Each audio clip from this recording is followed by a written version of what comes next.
yet another edition of the Lagos Transportation Agenda. Now, there's no denying the impetus that transportation in general in Lagos State and road transport in particular has received under the administration of Governor Babajide Sanwo-Olu. Today on the show, we are going to take a look at the strides that government has taken in this regard from an insider's point of view.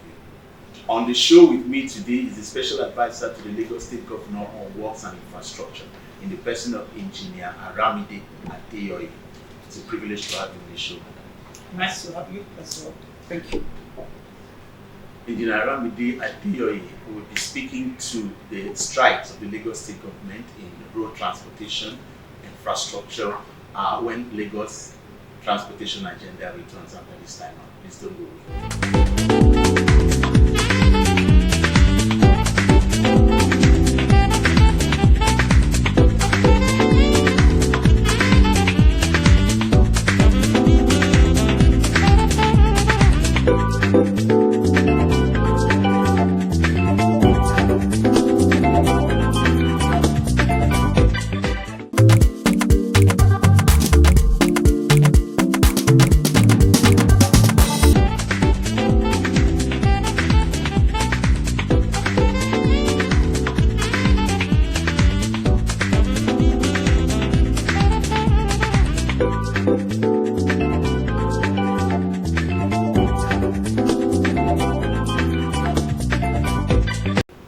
Welcome back on Lagos Transportation Agenda.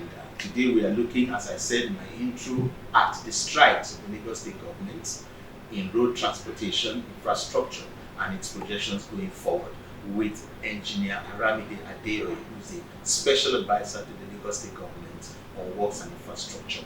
Let me start, Madam, by asking about the T.H.E.M.E.S agenda. Give an overview as to why transportation and traffic management is at the top of that agenda. Is it a coincidence or is it a deliberate policy of the government? Thank you for that question. Once again, thank you for having me on your program. You will recollect at the inception of this administration, the government's developmental agenda was encapsulated in the themes. It's not an accident. Everybody by now understands that themes means T for the transportation, the capital T. It's not an accident that T comes first. One of the things that Lagosians in general yearned for was to say they wanted a Lagos that works. They wanted a Lagos where they could commute seamlessly. They wanted a Lagos where the gridlocks would be removed.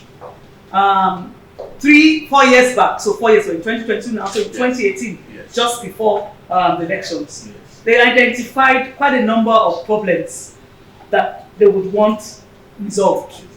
And so there was a think tank unit. Immediately the elections were over, there was a think tank unit where policies were all together thought through, using the STMP plan, the Strategic Transport Master Plan, to say where are the identified gridlocks. There were 60 in number, and gradually the policies set around to say we will tackle this once we come in. We will tackle this, remove all the identified gridlocks. We will try to remove them systematically.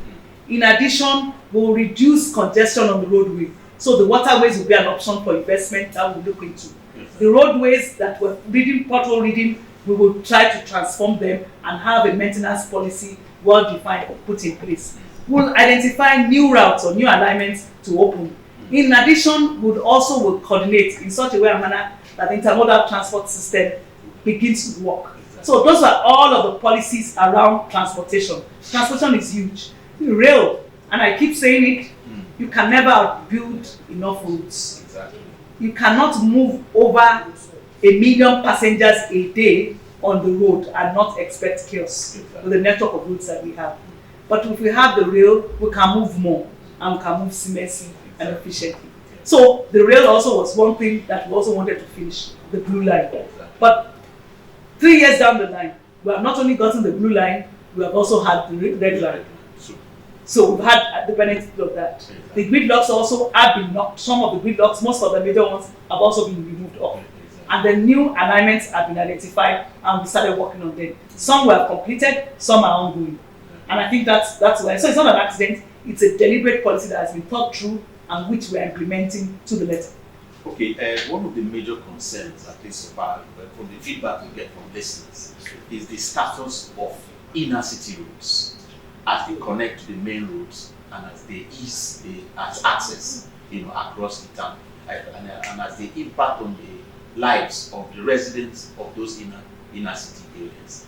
Just give us an overview of how far the government has done, especially with the work of the Lagos State Public Works Corporation in ameliorating the state of inner city roads. Good question. One thing about roads, I keep saying it, is either you do them or you don't do them. You cannot lie about them. People see it. It's one major infrastructure that when it is done, people can actually see.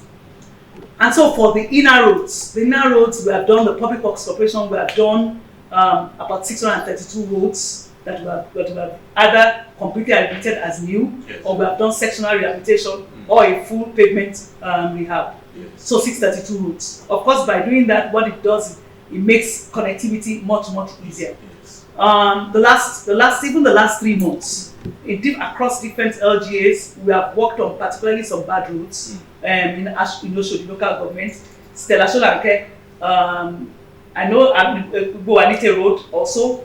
I know that also in Isolo we attended to that. Quite a few number of local governments were working on Bubamara in Satellite Town.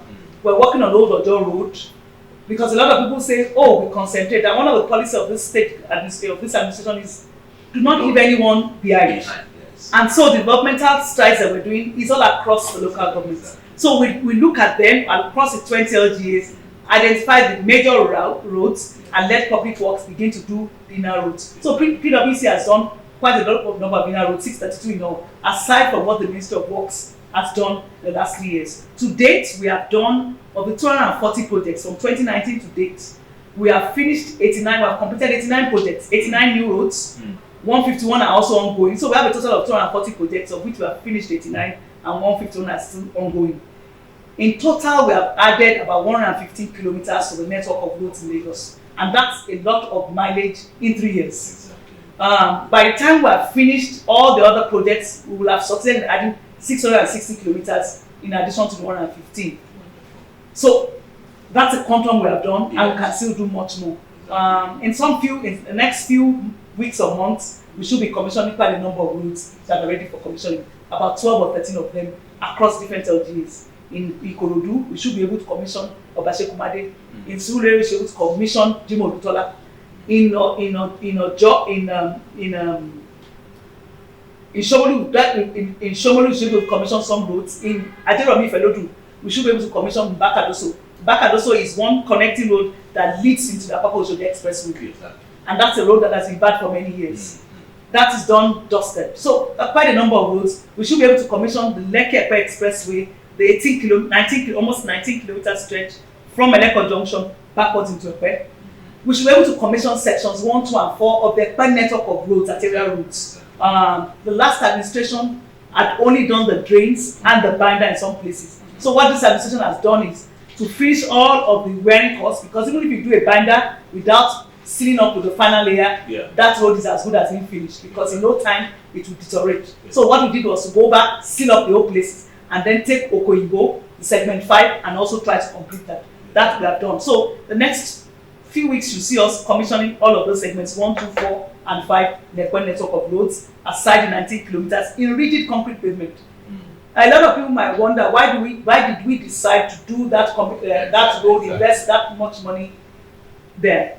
One thing I always tell people is sometimes it is better to take the hard bite.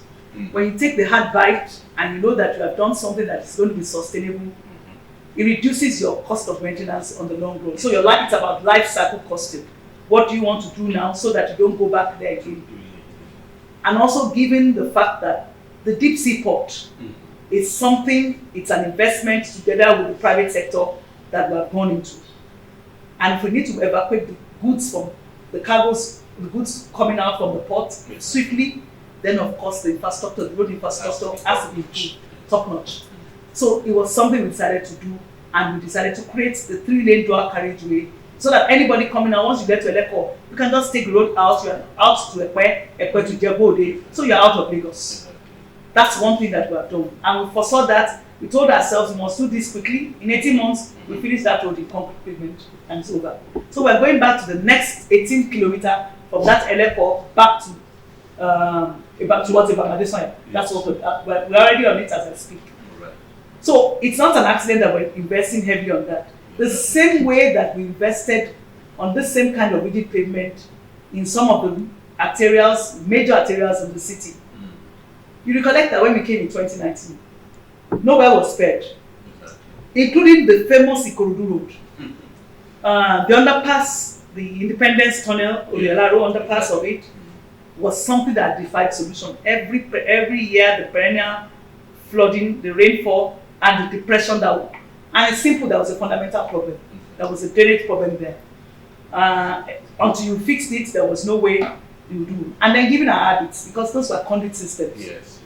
So you must keep going there to do it. If you don't do it, it results in it comes back. Yeah.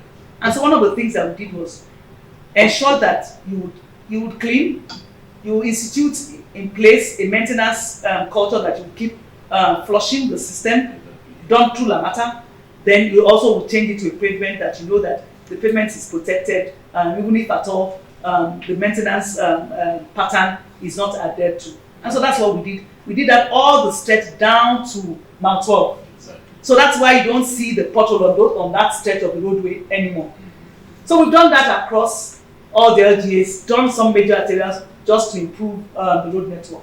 So we've done quite a lot of number of roads, either as new, either as rehabilitation, across even Ikoyi. We've done a lot of roads in Ikoyi. We've done like 7 roads. So we've done, the Public Works Corporation has done Reeve Road, Onile Egbale. We're about to go on Kuramo. We have finished and commissioned 4 roads. Milverton. We've finished Thompson. Yes. Thompson, Lati Jakonde. That's the former Bell Avenue. Yes. The former British Council is Thompson 1. Okay. So the major roads that we've done, and they all speak, you can attest the quality. Right now we are doing additional 3 apart from the 4 that we did before. So right now we're doing Queen's Drive. Apart from Queen's Drive, we're also doing McPherson. Apart from McPherson, we're doing Femi Okunu. Just to improve the connectivity, and that way you can clean up an entire cluster. As you do in Ikoyi, you also try to do urbanization in some areas, maybe around Ikorodu, around Demuri, around also Koshope, open up new bridges, bypasses, so that once there is a gridlock somewhere, the road moves. The traffic will always move on the road. Quite a comprehensive overview. We'll just go on break now. When we come back, we will take a forward look at other, I should say, complements to the roads that we already have and what you're doing about roads when Lagos Transportation Agenda continues. Please stay with us.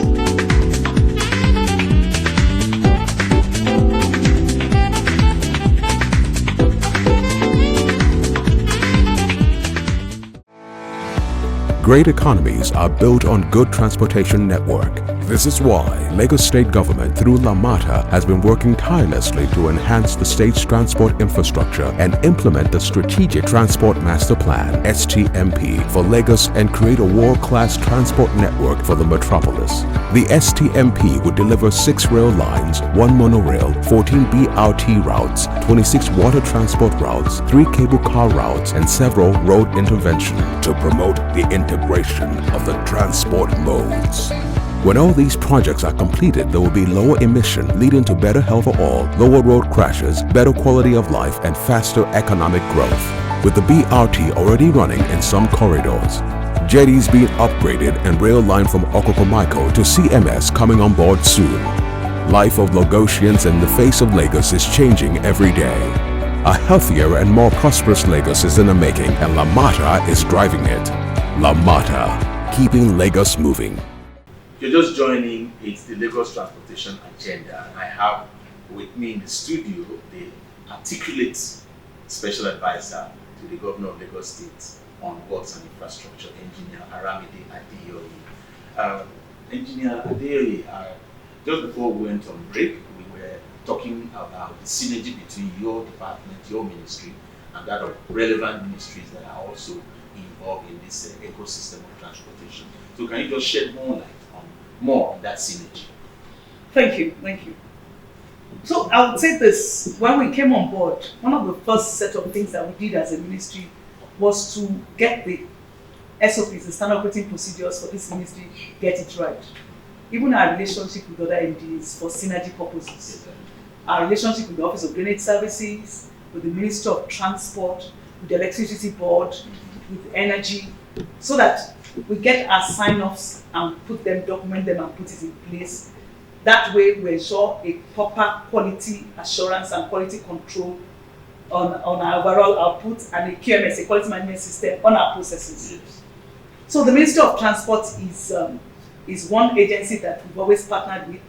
And one of the things that we have done that has gladdened my heart is the fact that the intermodal transport system that the Ministry of Transport has always advocated for, we are beginning to ensure that we're also key into it. And so what do we do? In our choice of roads that we want to put forward for construction, we'll always make sure it keys into that intermodal transport system. So when we come and say we want to do a road like Ishuti is a road in Alimosho local government. It's about 3.5 kilometers long, but it ends at a jetty, on the water body. At the end is a water body. Yes. And if you go by boat at that water body and take a boat, it will take you straight to Ogun State, Totoro. Once you take it in 10-15 minutes, you are in Ogun State. So the whole idea is for you, if you're going to Ogun State and you live in Lagos, all you need to do is get to Ishuti. Once you get to Ishuti, take the boat and you're in Ogun State without having to go through the normal route over by road. In the same manner, the Shefu Camp Davis, that's another 7.5 kilometer road that is also due for commission. By the way, the Ishuti road is due for commissioning. That's why I said the next few weeks and months, it's a galore of commissioning all the projects that have been finished by this administration. So Ishefu Camp Davis will also lead you to a jetty. There's a jetty there. Yes. There's a jetty that will take you, also leads to Agbara. You can take it, so if you take a boat, you can go to Agbara in Badagry, and you can also go to Besa. You can go also to Ogun State as well.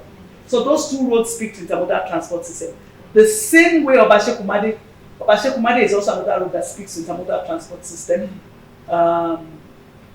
It will take you, if you're able to take that, there's a jetty at Ipakodo. Okay. It's actually where the MPA Lighter Park Terminal is. Yes, yeah. So if you take a boat, you get to the jetty and you can just cross over to Lagos Island. Wonderful. But that's one road that for the last, so it's been done, so this is about the third time that road is being constructed. So in doing that road, what we decided was, what are the problems? How do we construct a road that takes note of all of the problems of the past, so that we're not having to come back to this again? So a lot of subsoil investigation took place, and then we noted the fact that one of the major highlights of it's a bad soil condition, no doubt about that. The fact that also it's a major collector point for water that is going as far as Shagamu. So the water body, we then decided that rather than have a culvert, that would actually have a decompile to take a large flow. Yes. So we have a 30-meter bridge on a pile footing. So you have a deck on those piles. So we have that 30-meter bridge and we have a roadway path. So that road is important in so many ways, not just for connectivity, not just improving the lots and the socio-economic benefits of people, but it also addresses that intermodal transport system. It takes also cognizance that Lamata, the BRT system, the BRT bus of Lamata, also is going to pass through that route. So profuse laybys have been provided there, aside from the fact that it will end, your ride, taking that road, you will end at the jetty and can take it to Lagos or other parts of the state. Once you get to that jetty, you take the appropriate route by Laswa. Okay, so what's the government motivation in also in the construction of link bridges, which of course complement your road strategy? So link bridges, particularly in riverine communities, it's something that is very top on our agenda. As a government, when we came in, quite a number of projects that were at different stages, but not yet completed. So we've done like four bridges in all. So Okunudu is one bridge at Mojo local government. It's finished now, that we took on and finished. T.H.E.M.E.S bridge was one bridge that was started in the time of Governor Fashola. it wasn't finished, the abutment and some expansion joined, so people could not use it. So we came on board to say this kind of infrastructure cannot lie to waste. So we addressed it and then finished up that bridge, and we opened it in 2020. We opened it for commissioning in 2020. By the time we finished the bridge, we then said there was no need to just have that bridge alone without utilizing the intermodal aspect of it. So we then opened up the car park. We did the car park at the end of T.H.E.M.E.S bridge, so that people who would take the boats at the jetty can actually park and then go to Lagos. So it's like a park and ride station. Yes. So we did that while Ministry of Waterfront did open up the tender for the jetty to operate. But in the meantime, when they were still constructing that, the CFAX jetty, so there's a jetty very close to it that actually works for people pending when that construction was also ongoing. So I think that's what we've done around connecting bridges. That same way that you've done there, we're doing quite a number of bridges. Like I said, T.H.E.M.E.S is a connecting bridge across that water body. Yes. One good example that Lagosians always, when we do, and what it does is it spurs us to do more. Exactly. Because until you meet all of the needs and the yearnings of people, when you see the impact, people are not, they will keep asking for. So it's a legitimate right to ask for more. Exactly. As the resources permit, we will do more. Exactly. One good example that comes to mind is Idowegba. Idowegba, the wooden bridge. It went viral. A lot of people would say, oh, why in Lagos in this day and time, why would there be wooden bridges that people are collecting private toll? Yes. That even when a child died, what is Lagos state government doing? Unknown to many. There were two of them. The wooden bridge, the Idowegba, and the Okoloyin bridge. The Idowegba is the one, there are two of them. In Alimosho, two of them. And we started one now, while next year we will try to start on the second one. Okay. The same way that we're also doing connecting across the body is Abel Onigemo Bridge. Yes. Abel Onigemo was one project that started before we came, but it was abandoned. There were integrity tests of the kind of parts so we started afresh. Okay. As I speak now, the drilling on the bridge site is ongoing, and the real construction proper is on course. So that's connecting Ajayi in Fakojayi, and then to Onigemo. So there's a body of water and then the bridge is crossing over it. So we have quite a number of connecting. I've told you in Okonidu, in Ojo. I've told you about this Abel Onigemo in Ifako, just around here. I've told you about Idowegba. Idowegba is in Alimosho. Yes. It goes and it crosses to Paja. Yes. You have the Engr bridge that the state government is also doing now. So there are quite a number of bridges that we're building at the moment, connecting across and link communities. Okay. Recently, we did renovation around the central business district in Victoria Land. So roads like Church Gates, roads like Adeyamalakija, roads like Adeyamalakija, Church Gates in that axis, the law school area. That's the whole idea, so that there is sanity and there can always be continuous free flow of traffic. Wonderful. Thank you so much, Special Advisor to the Governor of Lagos State on Works and Infrastructure. Thank you for having me. Pleasure talking to you. You've taken us through the whole of Lagos State, and it speaks to forward-looking and sustainable development, which I suppose is the target of Lagos State. Thank you for watching. Join me next week at this time for yet another interesting discourse on Lagos transportation agenda. Until then, this is Austin E. and saying, take care. God bless you. Bye-bye.